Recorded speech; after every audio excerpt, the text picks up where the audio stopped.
Hola chicos, ¿qué tal? Buenas tardes. Hoy me he venido a una pequeña plataforma que hay sobre el río. Está así salida respecto a la montaña y lo hago un poquito por el tema que voy a querer abordar.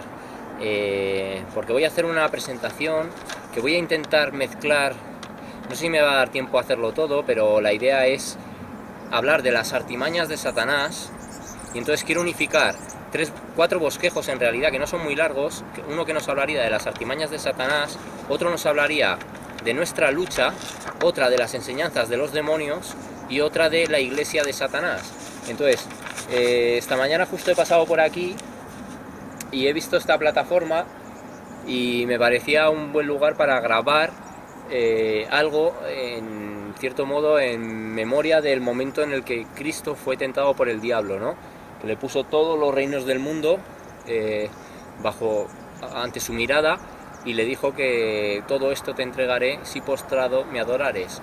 Y bueno, desde aquí la verdad es que supongo que desde el ángulo de la cámara no se llegará a ver, sobre todo lo que se verá será montaña, pero bueno, es una parte alta, es una parte donde se ve esta parte de la ciudad, esa zona del río, y la verdad es que para ser una tarde así soleada, eso se está muy bien y yo creo que puede ser un buen lugar para grabar estos bosquejos. Entonces, para no detenernos más y ni siquiera yo dar una explicación o una introducción a lo que nos van a hablar estos bosquejos, lo mejor es que vayamos directamente a la palabra, porque va a ser ella la que siempre nos va a entregar, ¿no? Nos va a entregar verdaderamente la inspiración para poder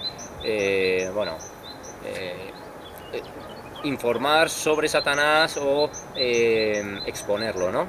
Entonces, vale, pues el primero que vamos a hacer es artimañas de Satanás. Y hoy como voy a hacer esos cuatro así, no sé si me dará tiempo a hacer los cuatro, pero si no, quizá tres, y luego ya grabar otro día por la batería. Pero bueno, hoy me he venido ya directamente con la Biblia de la predicación para no tenerlos que tener anotados y ir sacándolo desde aquí, ir a un bosquejo y a otro según vayamos acabando. Entonces, ya tengo abierto aquí en 2 de Corintios 10 y es este primer bosquejo que son 5 puntitos y nos habla de cómo Satanás consigue dominar a las personas. Me parece que no se está metiendo, tengo una bandolera puesta sobre la cámara para que no entre el aire, vale. Y nos dice cómo Satanás consigue dominar a las personas. Entonces, la primera cita con la que nos abren el bosquejo no la vamos a leer porque es parte del propio bosquejo, es el punto 3. Entonces vamos a ver lo que nos dice en cuanto a cómo él consigue ejercer su dominio, ¿no?, sobre la gente. Entonces, el primer punto nos dice las ciega y nos lleva a 2 de Corintios 4:4. Entonces, vamos a ver 2 de Corintios 4:4 y nos dice... Bueno, vamos a leer primero el 3 para iniciar la idea y nos dice: pero si nuestro evangelio está aún encubierto entre los que se pierden, está encubierto.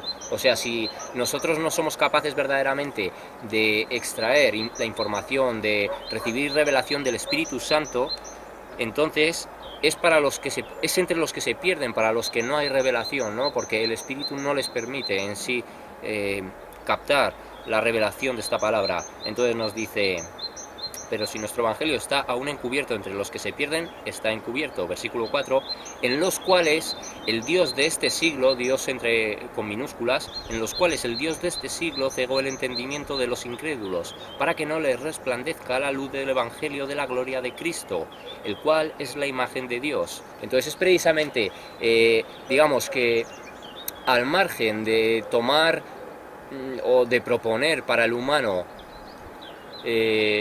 placeres que alimenten a nuestra carnalidad, bien sea material, bien sea emocional, bien sea visual, pueden ser de todo tipo. Aparte de todo eso, lo primero que Satanás hace para las personas que no quiere que crean en el Evangelio es cegarles el entendimiento, es que entren a esta palabra y no reciban revelación, no reciban la comprensión de que esto es la palabra inspirada por Dios, ¿no? Es el primer objetivo que tiene el diablo, porque es precisamente a través de estas palabras del Espíritu, palabras vivificantes, que vamos a poder acceder a empezar a comprender los términos, los conceptos espirituales, ¿no?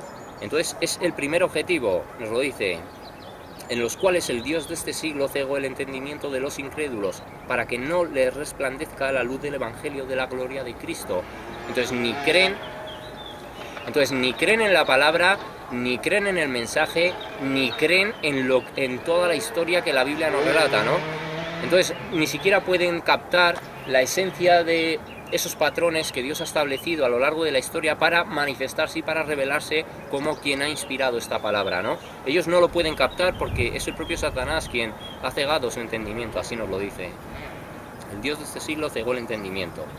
Vale, pues hemos visto ese primer punto. Entonces, por eso, cuando nosotros a lo mejor nos acercamos a este libro, a este texto, y no hallamos, es por eso por lo que tenemos que pedirle revelación al Espíritu y por lo que tenemos que perseverar. Quizá no esperar a la primera ya nosotros captar todo, ¿no? O sea, entender la palabra y captar todo el mensaje bueno, pues obtener esa revelación. A veces hay que mantenerse, perseverar en ese sentido. Perseverar y pedirle misericordia a Dios, pedirle que nos entregue revelación, que nos abra al entendimiento de su palabra, ¿no?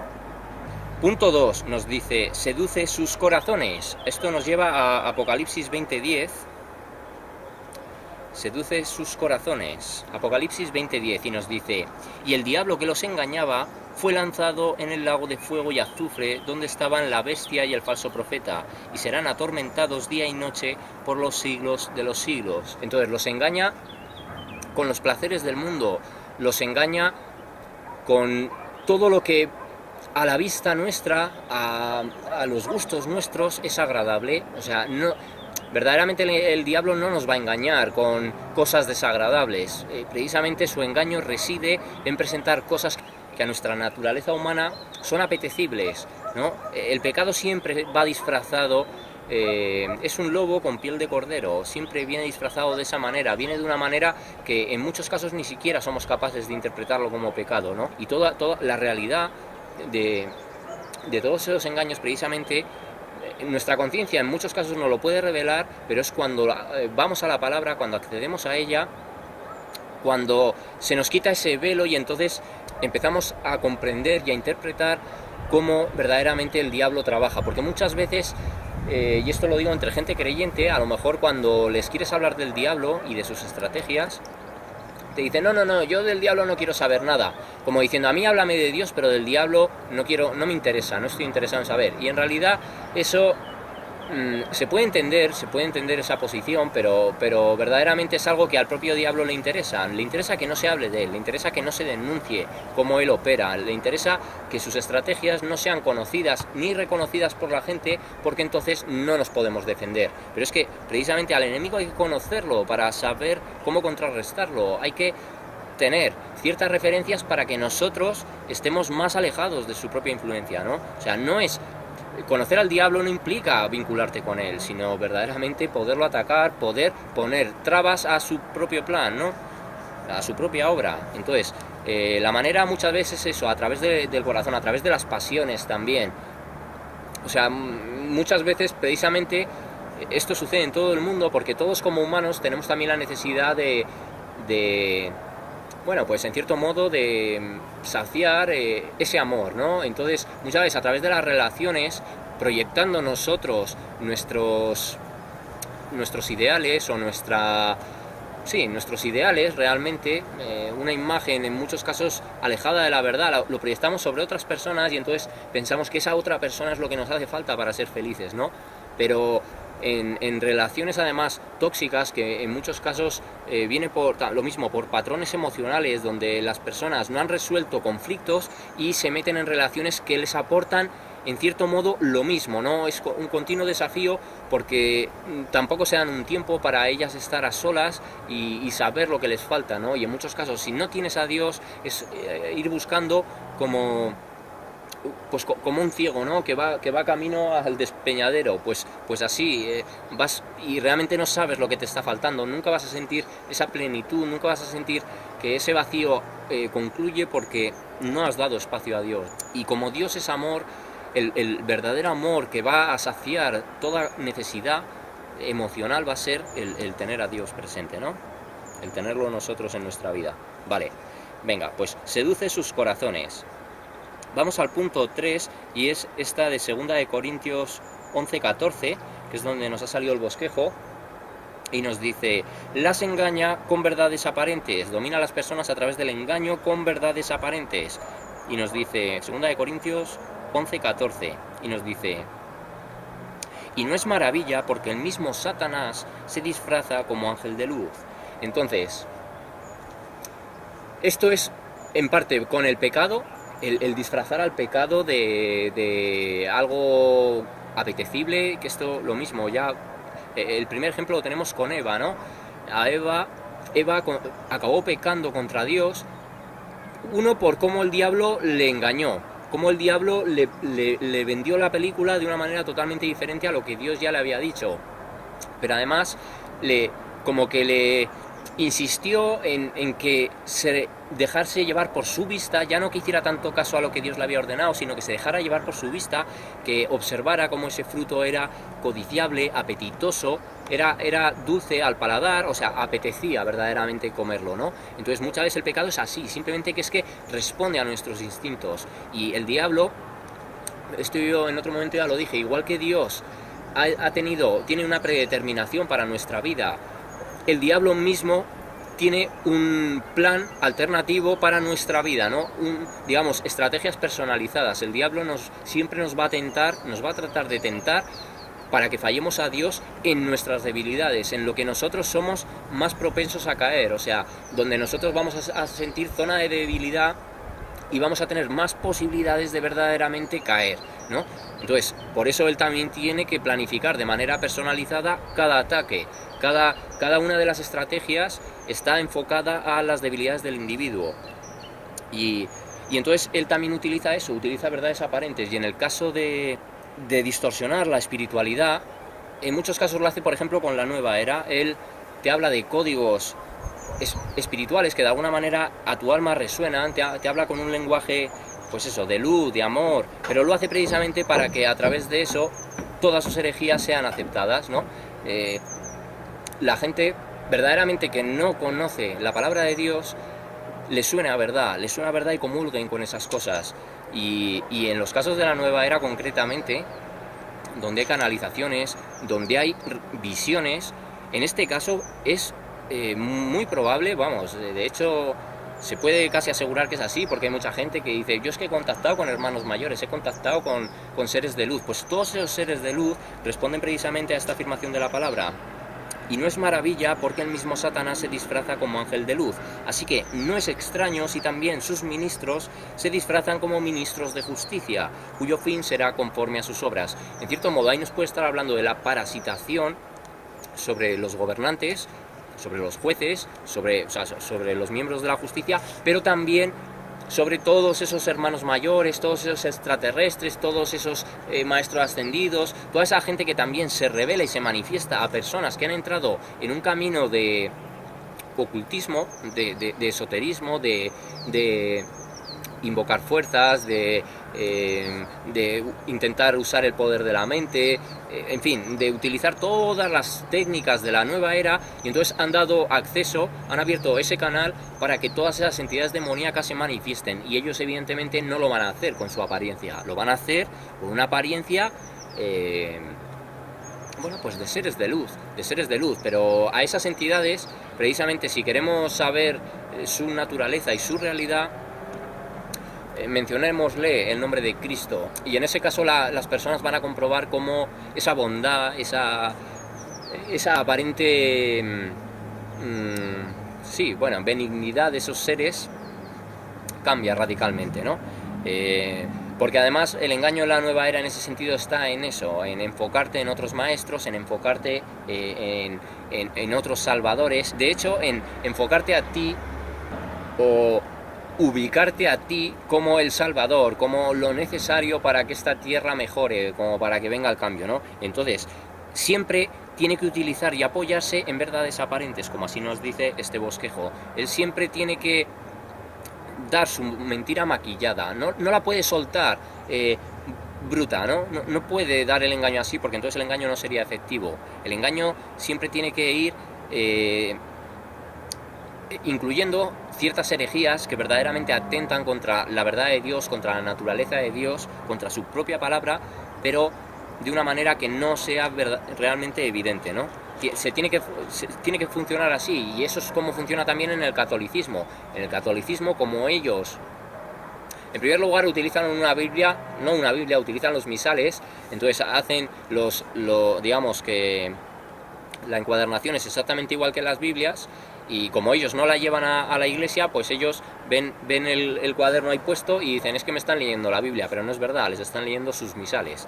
Entonces, a partir ya de la vista misma, los ciegos fieles, pues ya se creen que les están leyendo la palabra, porque no la conocen. Y así, pues les introducen todo tipo de herejías, que si purgatorios, que si Marías, que si... en fin, todo lo que hacen, ¿no? Que si rituales repetitivos y paganos, adoración, idolatría, en fin.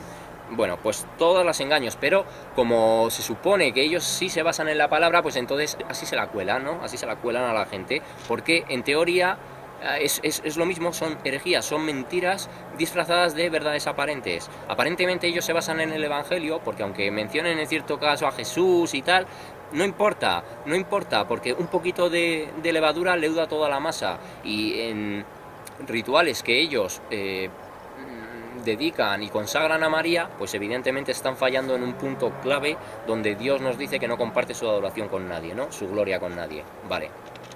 Bueno, pues los engaña con verdades aparentes, y así funciona en todo.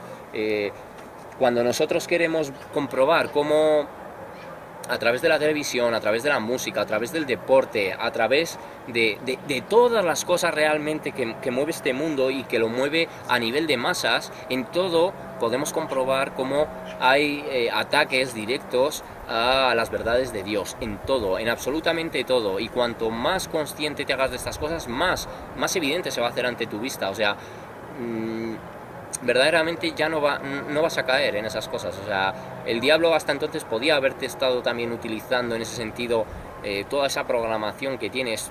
Esto va mucho con la programación mental, y podía funcionar y llevarlo por ahí, pero en el momento en el que tú te anclas a la palabra de Dios, que tú te sometes y que tratas de estar conectado verdaderamente con el Espíritu, pues es verdaderamente el Espíritu mismo el que te lo revela, el que hace saltar un clic en tu mente y comprobar cómo en cositas aparentemente inocentes hay un montón de herejías, de blasfemias y de faltas de respeto ante Dios, ¿no? Vale, vamos al punto 4 y nos dice, las tienta con un cebo, en Efesios 6:11. Efesios 6:11, porque además hay que hacerlo así, o sea, hay que intentar poner un cebo a cada persona. Esto es como el pez, ¿no? Que está ahí, y evidentemente si tú no le tiras comida no va a saltar a tu cesto, pues esto es igual. Él tiene que utilizar algo que nos haga morder el anzuelo, ¿no?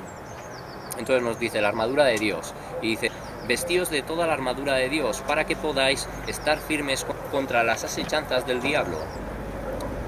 Volvemos a leer y dice, vestíos de toda la armadura de Dios para que podáis estar firmes contra las asechanzas del diablo. Entonces, es precisamente que a través de la propia armadura de Dios, a través del estudio continuo de la palabra, a través de tener presente todos estos engaños, es como vamos a primero reconocer las tentaciones del diablo, y segundo, cada vez nos vamos a volver más fuertes para poderlas resistir, para poderlas contrarrestar y para poderlas denunciar, porque es igual de importante no simplemente que nosotros las reconozcamos, sino que hagamos verlas a otros. En eso consiste también la ayuda del cristiano. O sea, entre cristianos tenemos que ayudar para que todos poquito a poco nos hagamos más conscientes, ¿no? Es importante.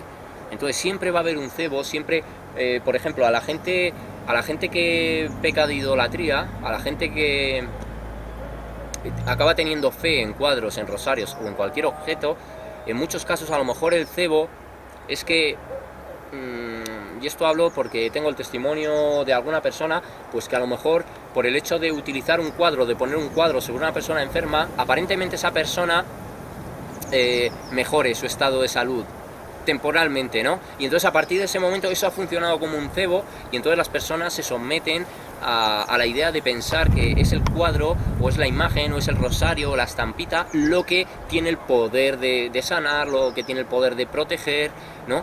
El fetichismo está muy extendido en el mundo religioso, entonces la gente se lleva al engaño de crear amuletos, relativamente no lo son, pero se crean esa idea. Entonces esos cebos son los que pone el diablo. El diablo a lo mejor no es que él sane necesariamente a esa persona, simplemente que a lo mejor esa persona estaba en el camino de tener que, simplemente estaba en una situación donde iba a mejorar levemente de esa enfermedad por un tiempo, porque hay veces que a lo mejor es una enfermedad que ya, aun siendo terminal, pues tienes un momento donde a lo mejor estás mejor, y siendo así, pues simplemente es ese engaño, ese cebo, ¿no? En el que se acaba poniendo incluso en las personas la mente, los mismos demonios, pues pon la imagen de la Virgen porque ya verás cómo va a mejorar. O sea, te pueden poner ese pensamiento, y tú lo haces y ves que la persona mejora por unos cuantos días y ya piensas que eso es lo que verdaderamente ha creado el milagro, ¿no? Que no es un milagro, simplemente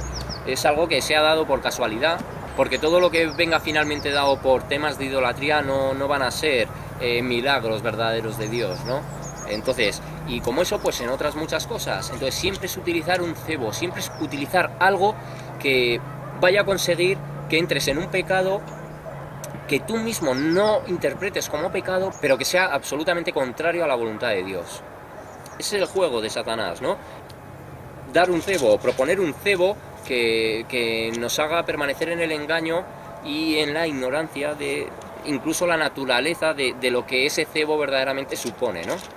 Entonces, pues el tema de la idolatría a nivel religioso es algo que se ha utilizado, o sea, que es uno de los grandes cebos, y ves a la gente cómo se vuelve loca por besar una estatua, por tocarla, por frotar al hijo ahí su cara ahí frente a la estatua, y verdaderamente el crío está ahí sufriendo, está llorando porque no entiende nada y piensa, pues estos locos ¿qué me hacen aquí contra una figurita, ¿no? Pero se hace así, la gente verdaderamente los ves como están cegados en ese sentido, han mordido el anzuelo, ¿no?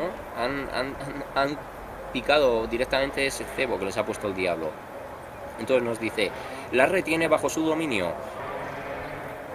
No sé cómo iremos de tiempo, ya acabamos con este primero, quizás solo me dé tiempo a hacer 2 o 3, pero bueno, lo que sea, yo lo voy a intentar hacer todo de todas maneras. Hechos 26, 28... y nos dice 26-18, perdón, y dice, la retiene bajo su dominio. 26-18, y nos dice,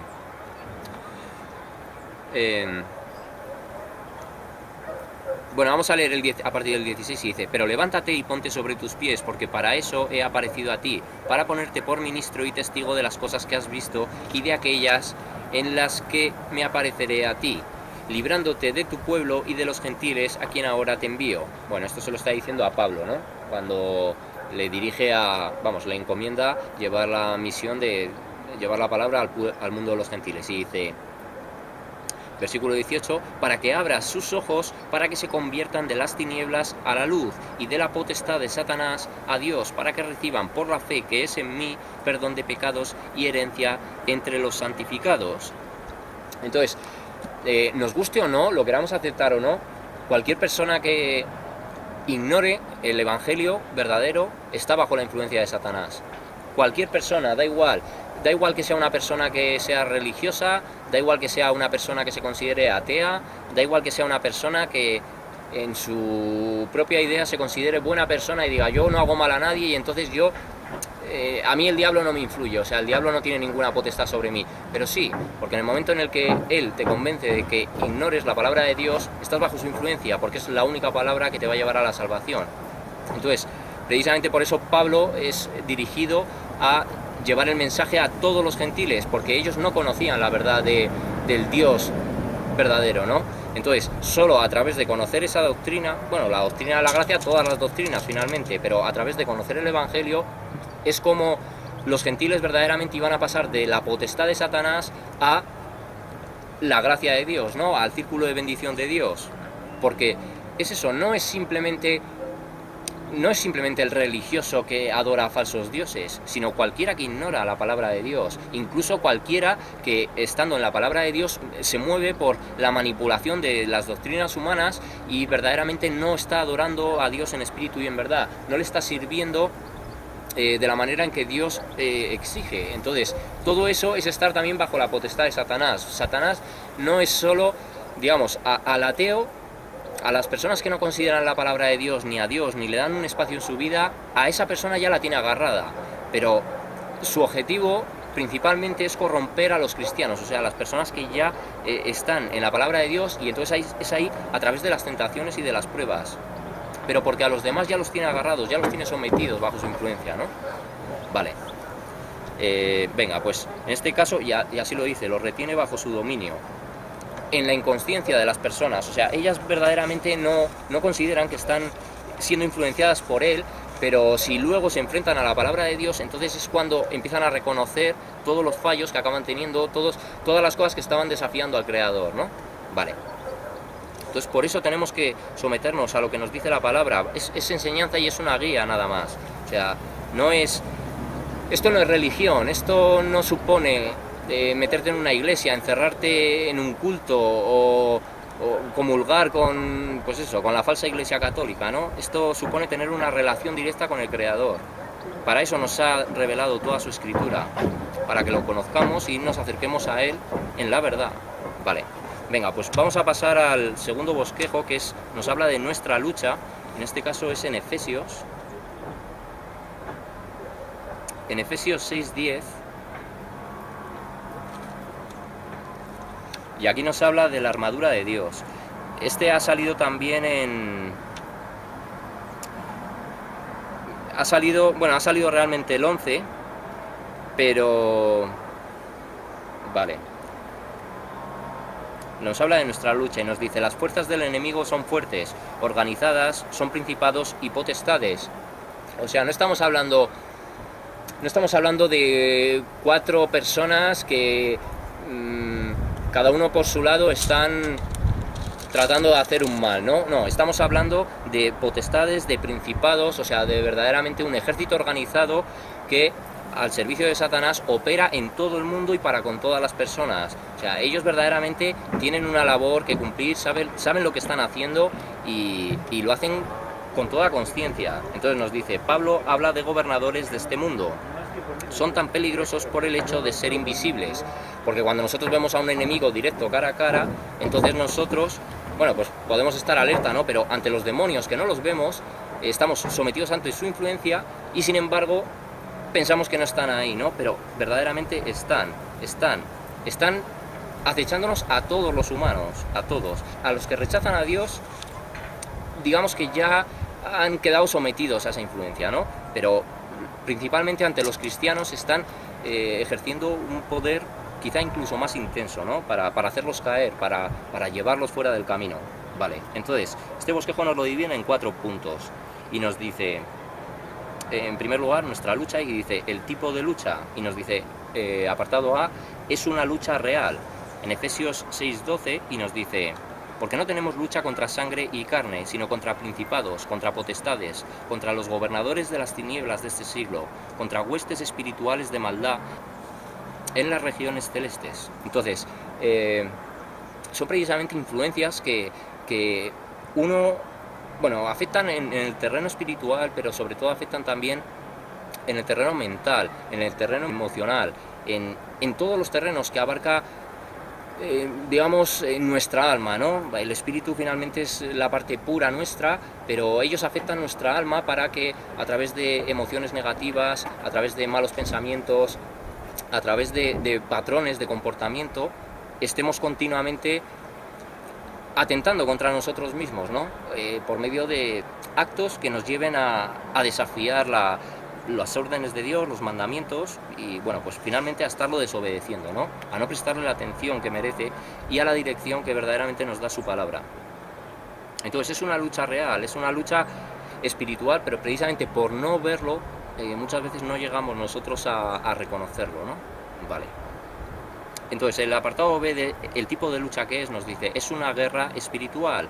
En Efesios 6:12 también, y nos lo dice así: son los gobernadores de las tinieblas de este siglo. O sea, también estamos hablando de entidades demoníacas que tienen una gran experiencia. Nosotros como humanos podemos tener una experiencia de 60, 70 años sobre esta tierra, pero estamos hablando de entidades demoníacas que fueron arrojados a la tierra en el momento de la caída de Satanás, o sea, hace más de 6.000 años, y entonces estamos hablando de mentalidades muy poderosas, de personas entidades que dominan esta materia, que conocen todos los engaños y cómo deben proyectarlos para que el humano finalmente caiga, ¿no? Además es una manera de ellos saciar ese rencor que tienen hacia Dios, porque Él los arrojó de su presencia y saben que ya no van a volver. Entonces la verdadera motivación de ellos es que nosotros también acabemos estando alejados del Creador, ¿no? Y bueno, pues ahí está, es una guerra espiritual finalmente, porque la lucha ya no es por la mente, o sea, la lucha que estamos desarrollando aquí al cabo de nuestra vida es por nuestra alma, o sea, nos estamos jugando nuestra eternidad, nos estamos jugando estar junto a Dios o apartados de su presencia para siempre. Entonces, la única manera no solo de reconocer esta verdad, sino de adquirir el arma necesaria es yendo a su palabra, leyéndola continuamente y diariamente. Vale. Y nos dice, vamos al punto 2 dentro de este bosquejo de nuestra lucha, y nos dice: nuestro líder en la lucha, nuestro líder es fiel y verdadero. En Apocalipsis 19:11,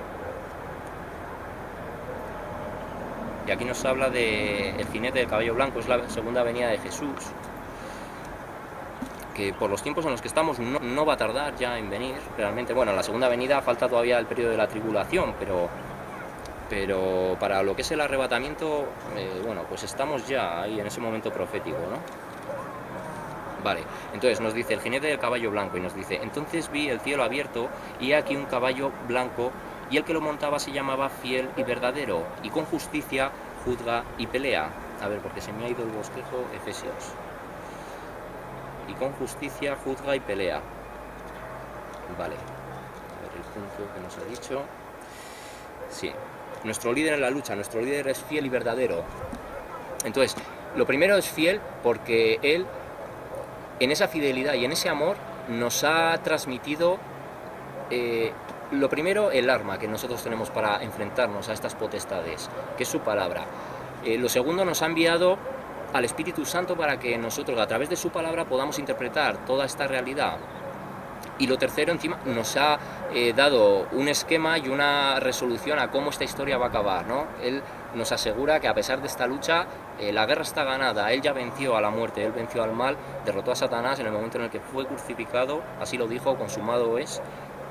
Y es en ese momento, aunque eso todavía no se ha manifestado, o sea, aunque tanto el diablo como sus demonios no han sido expulsados de aquí, porque tiene que concluir el periodo de la historia determinado por Dios, sí que virtualmente el diablo ha sido ya expulsado, ¿no? Él ya ha sido juzgado, él ha sido vencido. Caballero, lea la palabra de Dios. Él ha sido ya vencido, él ha sido juzgado. Entonces, por eso es fiel, por eso es verdadero, porque toda su palabra va a ser una realidad, toda su palabra va a ser consumada. Simplemente que en nuestro periodo de experimentación pues todavía no se ha manifestado, pero llegará porque Él es fiel, Él es verdadero, y toda su palabra es verdad, ¿no? Toda su palabra se cumplirá. Entonces, teniendo a ese líder, ninguna de las, digamos, de lo que el propio Satanás nos pueda ofrecer, ninguna de las tentaciones puede ser superior a la gloria que va a venir, ¿no? A través del propio Jesús, y de toda la restauración que va a hacer, de todo el proceso que va a llevar a que esta creación verdaderamente disfrute de quien dio origen, ¿no? De quien dio lugar al propio universo. Entonces, ¿para qué aliarnos con el perdedor, ¿no? ¿Para qué aliarnos con él? Y no nos aliamos simplemente haciendo un pacto con él, nos aliamos en el momento en el que rechazamos a Jesús. Es que es así, lo que no es de Dios es del diablo. No hay más. Entonces, vale, nuestro líder en la lucha, nuestro líder es fiel y verdadero. Vamos al punto 3 y nos dice la ocasión de la lucha. Y en este caso Bueno, como nos vamos a ir yendo, para que no pierda otra vez el bosquejo, vamos a dejarlo marcado. Entonces nos dice, punto 3, la ocasión de la lucha. Y nos lo divide también en dos apartados y nos dice la ocasión de la lucha. La lucha muchas veces ocurre en días malos. En Efesios 6, 11, bueno, y nos dice, vestidos de toda la armadura, esto lo hemos leído antes, vestidos de toda la armadura de Dios para que podáis estar firmes contra las asechanzas del diablo.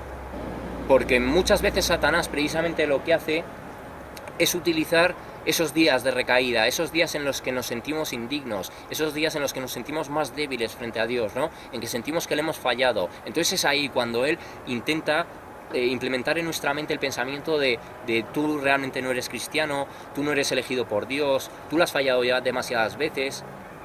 Abandona el camino, o sea, vuélvete al mundo, pero si estabas disfrutando mucho, te lo pasabas bien cuando salías de fiesta, te lo pasabas bien cuando estabas todo el día viendo fútbol, te lo pasabas bien cuando verdaderamente estabas en lo que yo te ofrecía. En el fondo tú no eres quien estás aparentando ser, ¿no? Así, en esos días, en días de debilidad es cuando Él intenta tentar, ¿no? Intenta tentar. Entonces, bueno, el mismo Cristo, ¿no? Fue tentado después de estar ayunando tanto tiempo, en realidad fue después de haber estado ayunando tanto tiempo, entonces había una debilidad también ahí, ¿no? Y sin embargo él resistió la prueba, tantas como pasó, o sea, todo lo que Cristo vivió en ese sentido, que debe ser nuestro ejemplo, fue a lo grande, o sea, Cristo todo lo que experimentó fue a lo grande, a lo extremo, no a lo que nosotros verdaderamente a través de ese sacrificio somos unos privilegiados, porque puede haber dificultades, puede haber desafíos, pero jamás se comparará a lo que solo el Hijo de Dios pudo experimentar, ¿no? Entonces, es precisamente en esos días malos cuando hay que pensar más en todo lo que padeció Cristo, en todo lo que Él tuvo que experimentar para derrotar a Satanás, ¿no? Es bajo lo que tenemos que nosotros, es a lo que nos tenemos que agarrar y lo que debe servirnos como alivio y como fuerza, ¿no? Digamos como un eslabón al que agarrarnos y decir, bueno, sí, vale, pues hoy he podido caer, hoy he podido estar peor, hoy puedo estar de bajón, pero mañana será un día mejor y quizá ese día lo mejor que debas hacer para suplir eso y para relativizar ese día malo es entrar más a la palabra, ¿no? Entrar más a la palabra, entrar más a la oración, intentar estar más en comunión con Dios ese día. A pesar de que tú te sientas indigno, si tú ese día recurres a escuchar predicación o lo que sea, eso va a aliviar también ese sentimiento y al día siguiente te encontrarás también con más fuerza, ¿no? Entonces, no dejarnos llevar por esos días malos. Muchas veces a lo mejor por un día malo decimos, ya me he apartado del camino de Dios. Bueno, pues es una prueba, porque el hecho de que tú reconozcas, me he apartado del camino de Dios, cuando hay mucha gente que ni siquiera reconoce que no está en el camino de Dios, pues el hecho de que tú consideres, es que ya me he apartado, pues eso es que hay una lucha interna en ti, y que de hecho hay bueno, un sentimiento de decepción incluso contigo mismo, pues eso también es una buena sensación. Dentro de lo malo es una buena sensación, ¿no? Porque te importa, porque el hecho para ti es importante. Eso ya es una muestra de que Dios te quiere de su lado, de que estás en medio de una prueba y de que debes intentar superarla. Vale. Entonces, nos dice eso y luego en el 13 nos dice, porque es dentro del mismo punto de la lucha muchas veces ocurre en días malos, nos dice el punto A, versículo 13 de la armadura de Dios, por tanto, tomad toda la armadura de Dios para que podáis resistir en el día malo, y habiendo acabado esto, estar firmes. Entonces esto nos puede hablar también del día malo, incluso nos lo podría hablar incluso para el día del juicio, o para antes del juicio, para justo antes del arrebatamiento, que pueda haber más pruebas para los cristianos, para que caigan o se alejen, se aparten, se vuelvan al mundo justo antes de que, por ejemplo, el proceso del arrebatamiento pueda llegar a producirse, incluso para las personas de fe que a lo mejor no se hayan ido, porque así lo haya determinado Dios, y pues nos dice, estad firmes, tomad de la armadura de Dios y eso os hará resistir, ¿no? A través de la propia fuerza que también, fuerza interna que aporta el Espíritu Santo, ¿no? Vale, entonces, habiendo acabado todo, estar firmes, vale, pues así es. No hacer caso a esos días malos, no hacer caso a esos días donde quizás somos más receptivos a escuchar la voz del diablo, ¿no? Vale. Venga, entonces nos dice el apartado B y nos dice las agresiones son variadas en Mateo 4, 3, 5, 8. Vale, las agresiones son variadas. Aquí nos lleva a varios versículos, 4, 3, 5, capítulo 4, versículos 3, 5 y 8. Vale. Y nos dice... Aquí nos habla de la tentación de Jesús. Vale. Y nos dice... Vamos a leer antes, como nos coge el versículo 3, nos dice, entonces, vamos a leer a partir del 1. Entonces Jesús fue llevado por el Espíritu al desierto para ser tentado por el diablo, y después de haber ayunado 40 días y 40 noches, tuvo hambre. O sea, Jesús estaba en un momento de debilidad, estaba en un momento donde lo que más le apetecía era comer, era beber, era saciar esa necesidad interna, ¿no? Ese deseo corporal, pero dice, y vino a él el tentador y le dijo, si eres hijo de Dios, di que estas piedras se conviertan en pan. O sea, verdaderamente el diablo le dijo, pues venga, haz uso verdaderamente, o sea, si es que puedes hacerlo, ¿no? Pero él estaba entendiendo que esa manera de desafiarlo era, de hecho, concluir con ese ayuno que iba a acabar en ese día, que él probablemente ya lo sabía, y bueno, pues en vez de a lo mejor esperar un tiempo para que le empezaran a servir los ángeles y fuera Dios quien premiara el haber resistido a esa tentación, pues ceder, ¿no?, ante la voluntad del propio diablo, que quería ponerle a la prueba y decir, pues convierte estas piedras en pan, ¿no? Vale. Entonces ahí fue la primera tentación que él le puso, a través del hambre que estaba padeciendo de ese ayuno, ¿no? Luego nos dice también en el 5, entonces el diablo le llevó a la santa ciudad y le puso sobre el pináculo del templo. Vamos a seguir leyendo para dar la idea de esta tentación. Dice, y le dijo, si eres hijo de Dios, échate abajo, porque, bueno, aquí es exactamente cuando quiere tentar a Dios bajo la protección. Dice, si eres hijo de Dios, échate abajo, porque escrito está, a sus ángeles mandará acerca de ti, y en sus manos te sostendrán, para que no tropieces con tu pie en piedra. Y bueno, pues ahí, lo primero le tentó con el tema del hambre, lo segundo le tentó con el tema de la protección, que es lo mismo. Nosotros, por eso también Dios nos va a proteger en las situaciones que sean, pero nosotros tampoco podemos ir arriesgando más de la cuenta. O sea, tenemos que tener, pues bueno, tener conciencia de que hay que tener cuidado con nuestra propia vida y la tenemos que guardar nosotros mismos, ¿no? Nos tenemos que preocupar, a pesar de que en circunstancias Dios nos puede enviar su propia ayuda.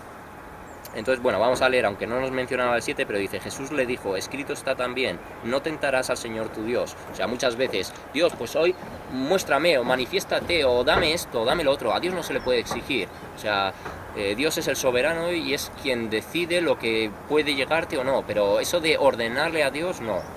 Nosotros tenemos que rogarle a Él, solicitarle, pero con todo el respeto, con toda la humildad, y bueno, pues sabiendo que además todo está sometido a su voluntad. Nosotros no estamos aquí para exigir absolutamente nada. Entonces, vale, y nos llevan también al versículo 8, dentro de estas agresiones variadas, y nos dice, otra vez le llevó el diablo a un monte muy alto, y le mostró todos los reinos del mundo, y la gloria de ellos. Vamos a seguir, y le dijo, todo esto te daré si postrado me adorares. Que es justo lo que he comentado cuando he hecho la presentación del vídeo, porque a él, a diferencia de lo que el diablo trata de pactar con otras personas, ofreciéndoles fama, ofreciéndoles autoridad, ofreciéndoles influencia, ofreciéndoles riquezas, ofreciéndoles muchas relaciones, mucha popularidad, a Cristo, la tentación a ese nivel fue muy superior. O sea, no le ofreció simplemente, pues, que seas muy conocido, Cristo, que Jesús, que te reconozcan no solo en Judea, sino hasta en lo último de la tierra. No, a él le ofreció todos los reinos del mundo. O sea, le mostró todos los reinados que iba a haber a posteriori, y todas las riquezas y toda la tecnología que hoy además tenemos, o sea, le mostró desde el principio hasta el final de la creación todo lo que el diablo le podía dar, ¿no? O sea, a ese nivel la tentación fue la más grande que cualquier humano, vamos, de hecho, los humanos aceptan las tentaciones del diablo en el sentido ya de pactar con él, de pactar directamente a un nivel muy inferior, simplemente, pues vas a tener 30 años de fama, vas a ser cantante, vas a ser un deportista de reconocimiento mundial, vas a ser lo que sea, ¿no? Pero a través de eso, de ese tipo de pactos, donde en cierto modo se acuerda con él la entrega del alma, ¿no? Que finalmente, ha concluido el pacto, el alma pase a su posesión, si es que Dios no lo acaba evitando de alguna manera. Entonces, la tentación de Cristo en ese sentido fue extrema, porque, y Cristo no dudó, verdaderamente él no dudó, él tenía claro que de hecho Satanás, por mucho que le ofreciera terrenalmente, por mucho que a la vista le ofertara, no era nada en comparación a todo lo que él había creado en el universo y todo el plan que ya había establecido junto con el Padre, ¿no? Entonces no cayó ante esa tentación, pero vemos, además, en el sentido de ofrecerle todos, absolutamente todos los reinos, eso de alguna manera fue un golpe para el ego del propio diablo, ¿no? Viendo cómo los humanos aceptan en muchos casos pactar con él, ofreciéndole ciertas riquezas, vio que ofreciéndole todo a Cristo, todo, absolutamente todo lo que había en este mundo, no pudo, ¿no? Entonces el diablo en ese sentido, en su ego se vio también desafiado, ¿no? Y vio que no podía verdaderamente convencer a Jesús, y además utilizaba no solo las tentaciones, pero es que utilizaba también la palabra, ¿no? Pero le estaba dando a quien inspiró la palabra pues las citas que él mismo conocía, ¿no? Entonces el mismo Jesús le responde y le reprende con el mismo arma que estaba intentando utilizar Satanás. Vale. Entonces hemos acabado este punto 3, vamos al punto 4 y nos dice la armadura para la lucha. Nuestra armadura es variada, en Efesios 6, 11, 18, y en este caso vamos a leer hasta ese versículo desde el principio. Dice: por lo demás, hermanos míos, fortaleceos en el Señor y en el poder de su fuerza, vestíos de toda la armadura de Dios, para que podáis estar firmes contra las asechanzas del diablo. Porque no tenemos lucha contra sangre y carne, sino contra principados, contra potestades, contra los gobernadores de las tinieblas de este siglo, contra huestes espirituales de maldad en las regiones celestes. Por tanto, tomad toda la armadura de Dios, para que podáis resistir en el día malo, y habiendo acabado todo, estar firmes. Estad pues firmes, ceñidos vuestros lomos con la verdad, y vestíos con la coraza de la justicia. Entonces, los lomos de la verdad es la verdad de Dios, y la coraza de la justicia es defender también la verdad de Dios, ¿no? Y hacer honor a ella. No callarnos tampoco ante las injusticias del mundo, no callarnos ante toda la mentira, no callarnos, no ser simplemente, porque callándonos somos oidores de la palabra, pero si no defendemos la verdad ni luchamos por la justicia, en el fondo somos pasivos, ¿no? No estamos entendiendo que esto nos invita y nos exige actividad, ¿no? Nos exige interacción, nos exige compromiso y responsabilidad para con el mundo, o sea, no simplemente salirnos del mundo. Además Jesús lo dijo: no le pido a mi Padre que os saque del mundo, sino que os guarde del mundo, que os proteja dentro del mundo, ¿no? Para que nosotros también podamos ser en sí también la sal de la tierra, ¿no? Luz del mundo y sal de la tierra, así nos lo decía también. Y nos dice: estad pues firmes, ceñidos vuestros lomos con la verdad y vestidos con la coraza de justicia, y calzados los pies con el apresto del Evangelio de la paz. Sobre todo, tomad el escudo de la fe, con que podáis apagar todos los dardos de fuego del maligno, y tomad el yelmo de la salvación y la espada del Espíritu, que es la palabra de Dios, orando en todo tiempo con toda oración y súplica en el Espíritu, y velando en ello con toda perseverancia y súplica por todos los santos. Entonces, nos lo dice claramente. Esto es un evangelio de paz, finalmente. Es un evangelio de paz y de salvación para las almas. Entonces, básico, no salirnos de aquí, de la palabra. Y agarrarnos además de nuestra fe, para defenderla con la autoridad que la misma palabra tiene. O sea, no es con nuestra autoridad, sino con la autoridad que la misma palabra se concede a sí misma, ¿no? Y nos dice...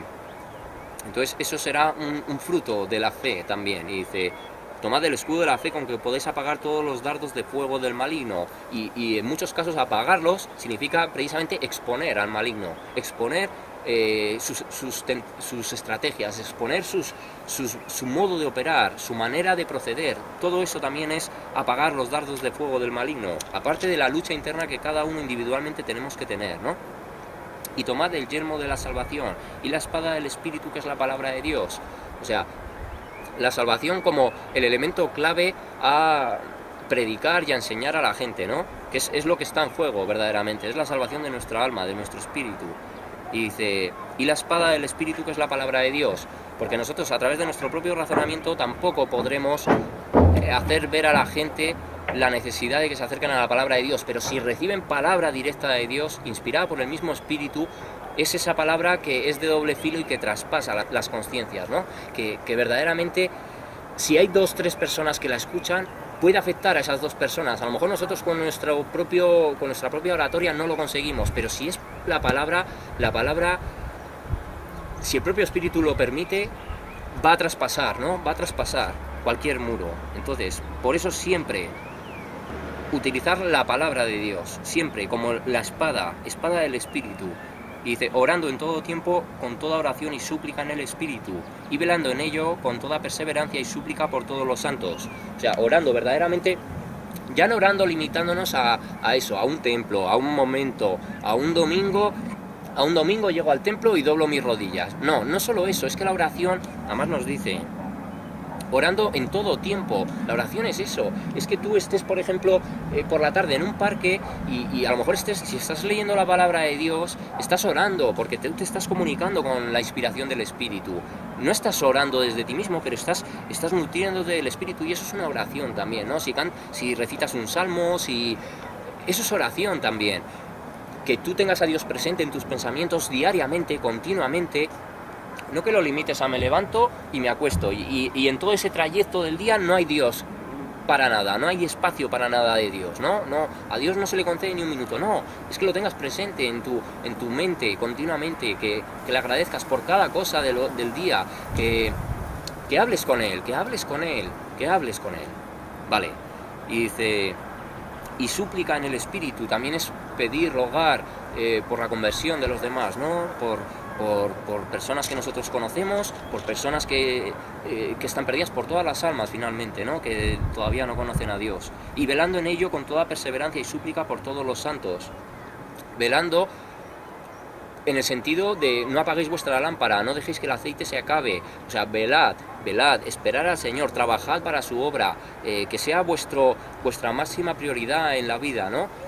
Velando, estando pendientes, estando alertas, estando fervorosos en el Espíritu. Vale, pues ahí está. La armadura para la lucha, nuestra armadura es variada. Hemos visto que abarca muchísimas cosas, no solo un punto concreto. Entonces, voy a ver un momentito, a ver cuánto nos queda, para ver si me da tiempo a hacer alguno más, incluso a acabarlo. Vale, pues de batería me quedan 38 minutos, de batería me quedan 38 minutos, memoria tengo liberada, o sea que por eso no voy a tener problema. Entonces 38 minutos yo creo que me puede dar tiempo a hacer los 2 que nos quedan. Son cortitos también, y si puedo hacerlo verdaderamente creo que va a quedar un vídeo muy completo, porque primero nos habla de los intentos de engaño de Satanás, luego nos da las armas para que nosotros nos enfrentemos a todo eso. Ahora nos va a dar el tipo de enseñanzas de los demonios y cómo opera la iglesia de Satanás. O sea, yo creo que va a ser muy completo verdaderamente el vídeo si consigo hacerlo entero. Así que vamos a ver. Este de las enseñanzas de los demonios me ha salido en 1 de Timoteo 4. Vamos, lo he encontrado ahí. No es que me haya salido, verdaderamente estaba buscando hacer algo así, todo relacionado con Satanás y con su engaño. Y he encontrado estos 4 bosquejos, habrá más, y en algún momento probablemente los presente, pero quería hacer algo así. Vale, entonces, las enseñanzas de los demonios. Vale, entonces lo tenemos aquí justo, los 2 juntitos. No son muy largos, ya os digo, son uno 4 puntos y otro 5, pero no tienen ya apartados, simplemente las citas, o sea que, venga, 36 minutos tenemos. Venga, las enseñanzas de los demonios. Entonces, 1 Timoteo 4, y nos dice, este primer punto de este bosquejo nos dice, tener comunión con los espíritus está terminantemente prohibido. Y nos habla de Levítico 19:31. Y esto incluye, pues no solo consultar el zodíaco, no solo consultar a gente que te lea el tarot, no solo consultar, bueno, pues todas las cosas que tienen que ver con la nueva era, con el reiki, con el yoga, todas estas cosas también son, o sea, puede aparentar que directamente no es tener una relación con los demonios, pero sí lo es, ¿vale? Sí lo es. Toda la nueva era es un engaño satánico, no hay más, no hay nada de luz en todo eso, ¿vale? Es todo oscuridad, es todo engaño, es todo manipulación. Y yo, sinceramente, os lo digo, no os lo digo desde el desconocimiento de, es que como no es palabra de Dios, pues todo es satánico, todo es malo, todo es malo. No, yo he estudiado desde los 13 años todas estas cosas, o sea, he acumulado un gran número de manuales, muchos manuales, y he podido, sin tener que llegar a experimentar, pero he podido investigar todo eso. Algunas cosas en más profundidad, otras en menos, pero bueno, teniendo una visión global de todo lo que eso supone y de que forma parte del propio engaño del diablo, ¿no? Para que en esta época las personas que tengan una cierta necesidad de desarrollo espiritual caigan precisamente, ¿no? Entonces, venga, tener comunión con los espíritus está terminantemente prohibido. Levítico 19:31.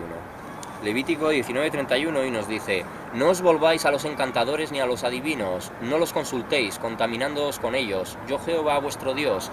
Entonces, todo lo que tenga que ver con que nosotros queramos saber del futuro, bien sea incluso por el horóscopo, porque el horóscopo es una, digamos, distorsión de la astronomía que el propio diablo ha utilizado para que la gente, consultándolo diariamente, se sugestione, ¿no? A buscar que en su día pase justo lo que dice el horóscopo. Entonces, esa es una de las distorsiones que tiene que ver con los adivinos, con los agoreros, como nos dice aquí, encantadores y adivinos. Está todo relacionado, todo lo que esté relacionado con ese mundo del ocultismo, la astrología, todas esas cosas que parecen algo menor, está relacionado también con ese mundo, ¿no? Entonces, hay que apartarse de todo eso es de origen satánico y diabólico. Entonces, ya lo dicen, no los consultéis contaminándoos con ellos, porque de hecho contaminas todo, o sea, contaminas tu mente, contaminas tu alma, contaminas tu espíritu, lo contaminas todo porque estás alejado de la verdad de Dios y de hecho no sé exactamente en qué capítulo lo hice de Apocalipsis, pero dice, bueno, incluye claramente, ¿no? que ni los mentirosos, ni los homicidas, ni los adivinos, ni los agoreros tendrán herencia en el reino de Cristo y de Dios. O sea, también nos dice que todo eso que representa cosa inmunda para Dios, pues bueno, no va a ser aceptado y verdaderamente en eso consiste el engaño, en que aparente espiritualidad, pero verdaderamente desafíe a Dios, ¿no? Desafíe, y hay muchísimas personas que en su inicio, a la hora de buscar a Dios, van por ese tema. Y yo mismo lo puedo decir, yo puedo reconocer que yo pensé en algún tiempo que ese era el camino, aunque sabía que muchos de los manuales que yo cogía no eran, o sea, de hecho eran manuales simplemente de consulta y de, bueno, pues de lectura en ciertas partes nada más, pero sabiendo lo que hay. Pero verdaderamente cuando tú no conoces eso, te puedes ir por esa rama pensando que el despertar espiritual va a venir por ahí. No tiene nada que ver. Eso no es espiritual, eso es demoníaco, ¿no? Vale. Entonces lo dice claramente Dios, o sea, no os contaminéis con esas cosas. Entonces nos dice, punto 2, todo tipo de hechicería es abominación ante Dios, Deuteronomio 18, 10, 12. Todo tipo de hechicería es abominación ante Dios. Y nos dice, aquí nos habla es una amonestación contra las costumbres paganas, y nos dice, no sea hallado en ti quien haga pasar a su hijo o su hija por el fuego, ni quien practique adivinación, ni agorero, ni sortilegio, ni hechicero, ni encantador, ni adivino, ni mago, ni quien consulte a los muertos. Porque es abominación para con Jehová cualquiera que hace estas cosas, y por estas abominaciones Jehová tu Dios echa estas naciones de delante de ti. perfecto serás delante de Jehová tu Dios. Entonces, es que nos lo descarta todo. Si vemos todo lo que tenga cierta relación con lo hoy conocido como nueva era, que lo tenemos que llevar a ese terreno, porque es la actualidad del momento, porque digamos que en la Edad Media, pues quizá la nueva era no hubiera sido interpretado correctamente. De hecho, se podría interpretar como una nueva era de, pues eso, de prosperidad, de paz, de desarrollo, pero hoy es el concepto utilizado. Entonces, en esa época, en la Edad Media, pues podías hablar más de brujería y de hechicería, pero es que hoy también, o sea, estas cosas también se hacen hoy, o sea, no nos pensemos que, de hecho, a nivel político, las personas son practicantes de magia negra, practican rituales, practican hechicería y brujería, se hacen sortilegios, y los sortilegios, de hecho, tiene que ver con los amuletos, el hacerse amuletos, la idolatría, todo eso son sortilegios, o sea, es un modo de brujería, aunque no lo queramos ver. Por eso la idolatría es algo tan serio para Dios, porque no simplemente es el hecho de desafiar a Dios y decir, me hago una imagen, no, es que te estás haciendo un amuleto, te estás haciendo un sortilegio, te estás haciendo un elemento en el que tú depositas tu fe, tu confianza y tu esperanza. Por lo tanto, abominación a Jehová. Es mucho más serio de lo que aparenta. Nos lo dice, ni adivino, o sea, ni nadie que practique adivinación, ni agorero, ni sortilegio, ni hechicero, ni encantador, ni adivino, ni mago, ni quien consulte a los muertos. O sea, nos está descartando absolutamente todo el terreno ocultista. Nos está descartando todo lo que se vende como el sendero de la iluminación, como el sendero del conocimiento, ¿no? Todo eso entregado y dado por el propio Satanás. Bueno, pues absolutamente descartado para Dios. Cualquier práctica, cualquiera, incluso el yoga, el reiki, todas estas cosas que trabajan desde lo mental también. El yoga especialmente no es que trabaje desde lo mental, pero la metafísica, todo, absolutamente todo, Y yo seguramente llegará a un punto, no me gusta avanzar cosas, pero llegará a un punto donde yo finalmente haga algo respecto a la nueva era, pero esta vez ya abordando temas concretos, o sea, exponiéndolos y exponiendo todos sus engaños, ¿vale? Entonces ahora nos dice Dios. Punto 3. Dios se aparta de los que andan en estos caminos. En primera de Samuel 28, 6, 13, vale, nos dice que se aparta de todos. Dios se aparta de los que andan en estos caminos. Vale, 28, 6, 13. Y nos dice, y consultó Saúl a Jehová, pero Jehová no le respondió ni por sueños, ni por Urim, ni por profetas. Versículo 7. Entonces Saúl dijo a sus criados, buscadme una mujer que tenga espíritu de adivinación, para que yo vaya a ella y por medio de ella pregunte. Y sus criados le respondieron, he aquí hay una mujer en Endor que tiene espíritu de adivinación. Y se disfrazó Saúl y se puso otros vestidos y se fue con 2 hombres y vinieron a aquella mujer de noche. Y él dijo, yo te ruego que me adivines por el espíritu de adivinación y me hagas subir a quien yo te dijere. Y la mujer le dijo, he aquí tú sabes lo que Saúl ha hecho, y cómo ha cortado de la tierra a los evocadores y a los adivinos. ¿Por qué pues pones tropiezo a mi vida para hacerme morir? Entonces Saúl le juró por Jehová diciendo, vive Jehová que ningún mal te vendrá por esto. La mujer entonces dijo, ¿a quién te haré venir? Y él respondió, hazme venir a Samuel. Y viendo la mujer a Samuel, clamó en alta voz, y habló aquella mujer a Saúl diciendo, ¿por qué me has engañado? Pues tú eres Saúl. Y el rey le dijo, no temas, ¿qué has visto? Y la mujer respondió a Saúl, he visto dioses que suben de la tierra, dioses con minúsculas. Bueno, y nos mencionaban hasta el 13, me parece. Sí, hasta el 13. Bueno, pues ahí lo vemos, ¿no? Porque además hemos visto que las primeras citas han sido en Levítico y en Deuteronomio. O sea, Saúl, el primer rey de Israel, conocía de la orden que estaba en la Torá, que prohibía cualquier tipo de consulta a los adivinos. Y sin embargo, él se fue. En realidad es que ya estaba... O sea, él ya había perdido el favor de Dios. Él ya se había rebelado contra David frente a la fidelidad que él le estaba mostrando. Y en el fondo el propio Samuel le llegó a decir que él ya no era rey de Israel, ¿no? Entonces, aquí trataba de invocar al propio Samuel, ¿no? Y él ya había muerto y quería que le trajera respuestas, pero vemos que igualmente, o sea, la forma en la que él quería obtener esas respuestas no eran las adecuadas, ¿no? Vale. Además él luego lo dice, en el versículo 15 dice: estoy muy angustiado, por los filisteos pelean contra mí, y Dios se ha apartado de mí, y no me responde más, ni por medio de profetas, ni por sueños. Por esto te he llamado, para que me declares lo que tengo que hacer. Pero Saúl, en vez de coger y tratar de ponerle remedio, obedeciendo a Dios, en esa desesperación por sentir que Dios le había quitado el favor, seguía cayendo, ¿no? Entonces es lo que no tenemos que hacer. Si nosotros vemos que nos apartamos, que fallamos, que tal, no es decir, pues como ya he fallado, entonces salgo de Málaga y me meto en Malagón. No, es... Me he ido de Málaga, pues intento regresar es un dicho aquí, ¿no? En España. Entonces, intento regresar, ¿no? a la senda en la que estaba, intento regresar al camino de agradar verdaderamente a Dios. No trato de tomar otras vías alternativas para llegar a un destino que yo creo que va a ser el mismo, pero que sin duda no lo es. Entonces, esto demuestra que Dios verdaderamente pues le quitó el favor a Saúl, porque también conocía lo que iba a hacer. O sea, y es que él lo dice, es abominación a Jehová. O sea, es que no es tampoco cualquier cosa, ¿eh? Es algo muy grave para Dios, el hecho de todo lo que tenga que ver con el mundo del ocultismo. Vale. Y vamos al último punto de este bosquejo, el punto 4, y nos dice: la hechicería acarrea castigos severos. En Primera de Crónicas 10, 13, 14.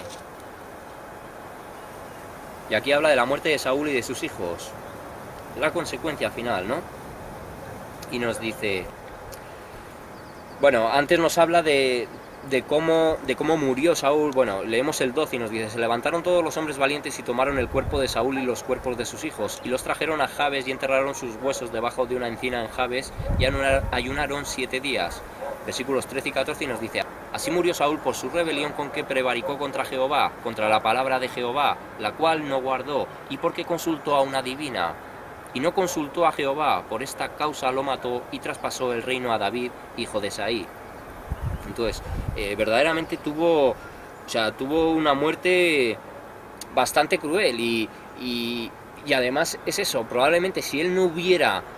Es que lo vemos, que no solo porque se apartó de la palabra de Jehová, sino que la muerte vino porque consultó a una divina. O sea, nos da también ese matiz. O sea, eso fue como la gota que colmó el vaso para Dios, ¿no? Porque él conocía de la ley de la Torá, lo conocía, y prefirió desobedecer. O sea, prefirió decir: como no obtengo respuestas de Dios, es que me da igual, no lo voy a tomar como una reprimenda de Dios o como una forma de castigo, sino que yo, por mi propia soberbia, voy a obtener las respuestas. O sea, a veces nos obcecamos, ¿no? Dios nos muestra: no, ese es el camino, pues aún así yo voy por ahí. Bueno, pues hay que atenerse luego a las consecuencias, ¿no? Es lo que le pasó a Saúl. Finalmente eligió ir por el camino de los demonios, y su destino fue, pues como puede ser, como cualquiera que entra a las prácticas de los demonios. Muertes crueles, muertes prematuras en muchos casos, y bueno, maldición finalmente, maldición.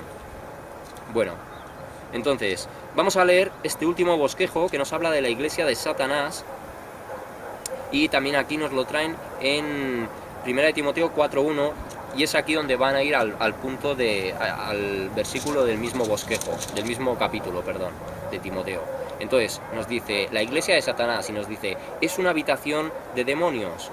Apocalipsis 18, 2, 3. Vale, y nos dice: la iglesia de Satanás es una habitación de demonios. Apocalipsis 18, 2, 3. Y nos habla de la caída de Babilonia, y nos dice: y clamó con voz potente diciendo: ha caído la gran Babilonia, y se ha hecho habitación de demonios, y guarida de todo espíritu inmundo, y albergue de toda ave inmunda y aborrecible, porque todas las naciones han bebido del vino del furor de su fornicación, y los reyes de la tierra han fornicado con ella, y los mercaderes de la tierra se han enriquecido de la potencia de sus deleites. Entonces, bueno, evidentemente la Babilonia, como la condenación de la gran ramera, bueno, hay diferentes interpretaciones de que por un lado podría ser Estados Unidos como la potencia mundial, Babilonia.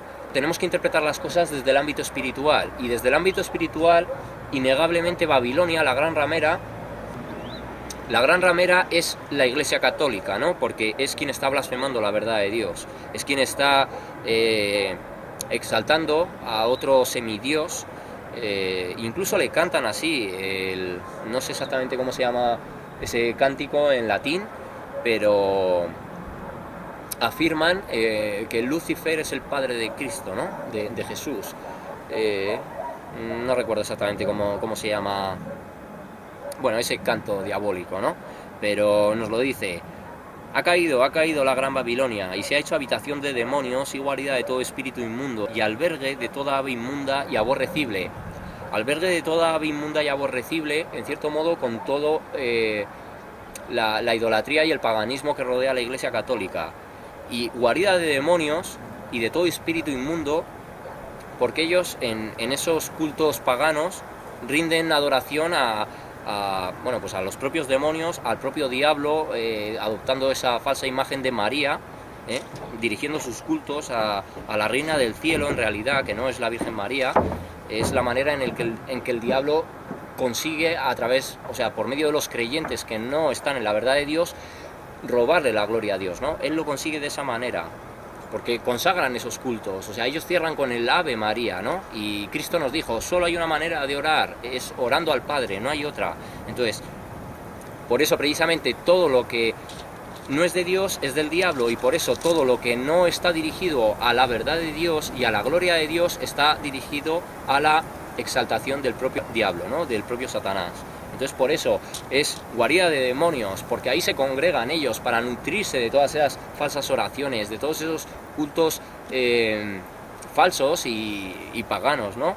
Y también de todo espíritu inmundo, porque son los espíritus inmundos los que tratan y mantienen a la gente cegada en esa mentira, para que no puedan ver la verdad, porque como no reciben palabra, no son cambiados en ese sentido, no son traspasados por la palabra, para que ellos y sus conciencias sean agitadas y entonces puedan acercarse a la revelación de la Escritura. Renuncian a ella, entonces por eso es guardia de todo espíritu inmundo y albergue de toda ave inmunda y aborrecible.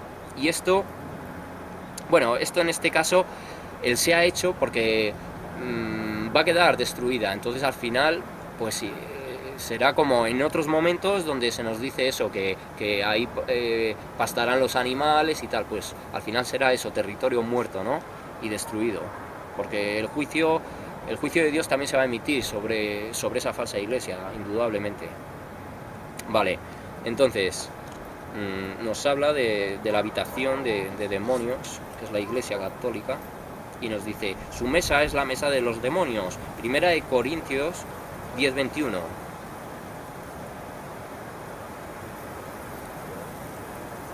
Primera de Corintios 10:21.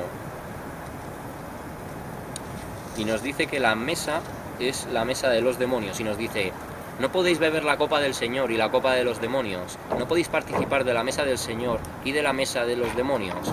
Entonces, como vemos, la Iglesia Católica se centra en repetir continuamente el culto de la muerte de Jesús, ¿no? O sea, rendir culto a la muerte de Cristo en la cena del Señor, pero no lo hacen con el significado mismo de tomar el cuerpo de Cristo ni nada de eso, no, porque ni siquiera ellos se ponen en el contexto de lo que esa situación debe llevar. O sea, eso se debe hacer con un significado y un fin concreto, incluso con unas fechas en concreto, no continuamente haciendo, como nos dice la palabra, rituales repetitivos y vanas repeticiones en sus oraciones, en su modo de proceder, en llevar a cabo el propio ritual: la paz te dejo, mi paz os doy, en fin. O sea, es todo a través de personas autómatas que ya tienen como integrado, ¿no? Yo creo que aunque se pusieran ahí, en función de los minutos en los que llevan en la iglesia, ya sabrían cuándo se tienen que dar la mano, ya sabrían cuándo tienen que pasar al frente, ya sabrían cuándo se tienen que levantar, cuándo se tienen que volver a recostar, en fin,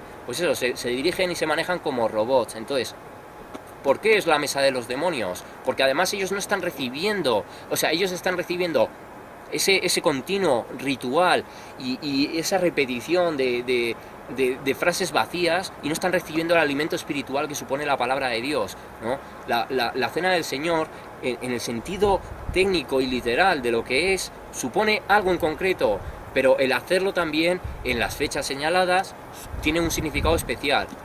Sin embargo, el que nosotros en las congregaciones recibamos cena, alimento espiritual, supone que recibamos palabra, que recibamos enseñanza. Por eso, en la Iglesia Católica y en muchas sectas donde manipulan la doctrina, donde se mueven por repetición, no es la mesa del Señor. ¿Por qué? Porque no se entrega el alimento del Señor, se entrega los dogmas religiosos, ¿no? Entonces son mesas de demonios, nos lo dice así, su mesa es la mesa de los demonios. Entonces, no se puede interpretar de otra manera, ¿no? Es claro. Y además dice, no podéis beber la copa del Señor y la copa de los demonios. Esto también tiene que ver con... O sea, no puedes estar en la palabra de Dios y no puedes estar totalmente en el mundo. No puede ser así. O sea, de alguna manera hay que desligarse. Tienes que dejar que la balanza se vaya hacia un lado. O prefieres estar en la verdad de la palabra, o prefieres estar en la comodidad de esta realidad, en los placeres, en los deleites, en el entretenimiento, en todo lo que te ofrece el mundo, ¿no? No se puede. Porque además dice... Bueno, sí, es que para mí en ese sentido, bueno, para mí, tiene esa doble interpretación, ¿no? Uno haciendo referencia a... Porque además es que antes nos está hablando nos habla de los ídolos, nos dice, versículo 19. ¿Qué digo pues? ¿Que el ídolo es algo que sea algo lo que sacrifican los ídolos? Y dice, antes digo que lo que los gentiles sacrifican, a los demonios lo sacrifican, y no a Dios. Y no quiero que vosotros os hagáis partícipes con los demonios. Cuando la gente en Semana Santa se pone descalza, se abren los pies, o sea, de estar andando, de estar haciendo las procesiones, se flagelan, incluso se llegan a crucificar, a lo mejor no con clavos, pero se crucifica. Todo eso lo están entregando a los demonios, porque no es algo que viene de Dios. O sea, cuando Dios nos dijera, tú date con un látigo y por cada latigazo que tú recibas eres más digno de entrar, o eres parte de la gracia, pero eso no es bíblico, eso no es palabra de Dios, y por lo tanto es todo enfocado a satisfacer a los demonios, ¿no? Ellos se gozan viendo como la gente en la ignorancia no solo están alejados de Dios, sino que encima se provocan mal a sí mismos, ¿no? Entonces, por eso es la mesa de los demonios, incluye todo un poco. Vale, y nos dice 3. Bebe del cáliz del demonio, la iglesia de Satanás. Primera de Corintios 10:21. Pues antes, ¿cuál hemos leído? Ah, vale, también 10:21, sí. Bebe el cáliz del demonio. No podéis beber la copa del Señor y la copa de los demonios. No podéis participar de la mesa del Señor y de la mesa de los demonios. En este caso, también beber de la copa de los demonios tiene que ver en el sentido eso, de que utilizan el símbolo, el cáliz, el vino, como si estuvieran dentro del ritual, pero precisamente como el culto es falso, como el culto es pagano, como el culto está dirigido a venerar al diablo, aunque no en apariencia, por ese hecho de él dar las mentiras dentro de aparentes verdades, pues precisamente es por eso que ellos no están bebiendo la copa del Señor, o sea, no están bebiendo eso. Cuando beben, están bebiendo la copa de los demonios. Son los demonios los que se gozan en esa repetición continua, en ese creerse ellos la iglesia de Cristo, fundamento de nuestra fe, en fin, pues en defender esas frases hechas que en el fondo no hacen honor a la doctrina ni al manejar que ha de tener la verdadera iglesia, ¿no? Una iglesia que se debe dedicar a enseñar, a predicar la palabra, a formar a nuevos predicadores, a convertir a más personas a Cristo. Digamos que eso es un centro, un culto de reunión cerrado, que si vienes bien, que si no vienes bien, pero te vas a ir exactamente igual, peor de hecho, te vas a ir peor de lo que entraste. Si nunca has entrado a la Iglesia Católica y entras y te sometes a esos cultos que son cultos muertos, que no tienen la presencia del Espíritu, pues finalmente sales peor, ¿no? Sales peor porque has estado bajo la influencia de esos demonios. Vale, venga, y nos dice 4. Sus doctrinas son de demonios. En 1 de Timoteo 4:1, que es aquí mismo, y dice, aquí es una predicción de la apostasía, y dice, pero el Espíritu dice claramente que en los postreros tiempos algunos apostatarán de la fe, escuchando a espíritus engañadores y a doctrinas de demonios. Y vamos a seguir, aunque nos dice solo el 4:1, nos dice, por la hipocresía de mentirosos que teniendo cauterizada la conciencia prohibirán casarse y mandarán a abstenerse de alimentos que Dios creó para que con acción de gracias participasen de ellos los creyentes y los que han conocido la verdad. Bueno, hay una referencia a la Iglesia Católica, indudablemente. ¿Qué hacen? Prohíben casarse. ¿A qué dan lugar eso? A que ellos repriman también sus instintos, a que puedan saciar también sus necesidades, estando bajo el matrimonio bendecido por Dios, y que entonces pues haya desviaciones sexuales, haya abusos, y haya finalmente pues bueno, una manera que desenmascara a esta falsa iglesia y los pone en la posición que les corresponde, ¿no? Pues de enemigos de la verdad, enemigos de Dios y anticristianos, 100%.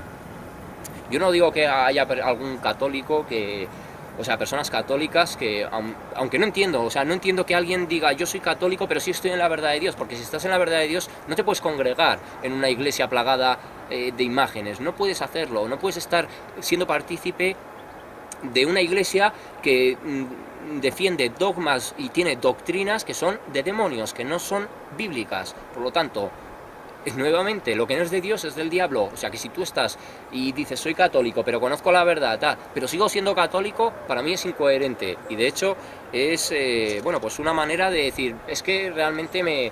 O sea, tienen que tener algún interés esas personas, porque si no, entonces ¿por qué te mantienes en la iglesia católica? Te quiero decir, ¿qué te importa más? ¿Obedecer a Dios y estar a cuentas con Él, o tener una posición dentro de tu ámbito religioso o de tu familia? O de, ¿qué te importa más, no? Bueno, pues evidentemente doctrinas de demonios. El purgatorio, Cristo ya lo dijo al ladrón que estaba crucificado, hoy mismo estarás junto a mí en el paraíso. Ese crucificado no hizo ninguna buena obra como para purgar sus pecados ni nada, o sea, y no le dijo te tienes que estar unos mesecitos ahí guardado en el purgatorio y después ya eres digno no, le dijo hoy mismo estarás junto a mí en el paraíso. La oración a la Virgen María por ningún lado aparece sustentada bíblicamente, por ningún lado. El bautismo a críos pequeños, ¿cuántos católicos bautizados habrán acabado en el infierno? Bueno, pues muchísimos, ¿no? Porque no, o sea, Cristo nos dice, arrepiéntanse de sus pecados y bautícese cada uno, quiere decir, o sea, el bautismo tiene que venir en la consciencia de lo que estás haciendo, de lo que está pasando, no aunque un niño le echen un tarrito de agua por encima de la cabeza y tú ya eres de Cristo, eso es pura falacia. Bueno, pues como eso, otras tantas cosas, la idolatría, el rezar a los muertos, el creer que la salvación es por obras, quiero decir, todo tiene que ver con la adoración, con la salvación. Son doctrinas fundamentales, doctrinas de puros demonios. Bueno, pues haciendo honor a la iglesia que sirve al mismo diablo, ¿no? Es que la iglesia católica es abiertamente anticristiana, abiertamente. Y vamos al último punto, punto 5, y nos dice, sacrifica a los demonios. Primera de Corintios 10:20, y esta la hemos leído también ya, así que concluimos ya con esto. Y nos dice... Antes digo que lo que los gentiles sacrifican, a los demonios lo sacrifican, y no a Dios. Entonces, pues el ejemplo mismo, porque bueno, ahora quizá, aunque sí se hagan rituales de sangre, incluso, bueno, pues no descartemos entre miembros del clero, pero bueno, si no lo queremos llevar a ese extremo de decir que esta gente hace y practica cultos de sangre, aunque bueno, hay información de que eso es así, o sea, información vertida, información difundida o divulgada por personas que han pertenecido al mismo catolicismo, o sea, que esto no es hablar por hablar, que debajo del Vaticano, que se hacen misas negras, que se hacen rituales, bueno, en los monasterios, en muchos sitios, hay mucha información al respecto, pero llevado al margen de eso, a algo que a todos lo vemos a la vista, es precisamente eso, el postrar, el hacer que una persona mayor, una anciana, se postre de rodillas ante una virgencita, ante un santo, para rendirle vela a los propios cofrades en la Semana Santa, llevar esto que se destrozan los hombros, andar descalzos, crucificarse, fustigarse, en fin, todos esos sacrificios, todo eso es para los demonios, todo eso es para ellos, ¿vale? Ellos lo gozan, lo disfrutan, y como ya lo hemos hablado anteriormente, pues creo que no es necesario seguir redundando más en el tema, ¿no? Bueno, me ha dado tiempo. Yo pensaba que no iba a ser posible, pero pensaba que sí me iba a alargar más. Pero bueno, quizá precisamente por haber tenido ya esta Biblia aquí, haber podido ir más rápido al tema, no lo sé. Pero bueno, estoy contento, creo que esto puede servir para que sigamos identificando cómo el diablo nos trata de engañar y podamos luchar contra eso, ¿no? Pero sobre todo es importante que entre todos hagamos correr la voz, denunciemos, demos voz al mensaje de la palabra y a través de ella demostremos a la gente que hay muchas personas que dicen es que la palabra de Dios esto es inspirado por el diablo. Pues hombre, el mismo Jesús demostraba y decía que si él por Belcebú echaba a los demonios, pues que, bueno, ese reino no podría prosperar, ¿no? Porque no podemos estar tirando piedras contra nuestro propio tejado. Entonces, Satanás escribiría un libro donde expondría todas sus mentiras, donde expondría todos sus engaños, donde expondría la manera en que tiene de engañarnos y la manera de contrarrestarlo, evidentemente no. esto es una palabra inspirada por Dios y Él nos trata de dar las herramientas para que nosotros enfrentemos al enemigo. Así que nada, pues es un tema que abarca cosas que yo he intentado tocar en otros vídeos, pero bueno, centrado directamente en eso, ¿no? En tratar de exponer muchos de los engaños de Satanás, que no son los únicos, y ya os digo, probablemente haga algún otro vídeo que complemente toda esta información.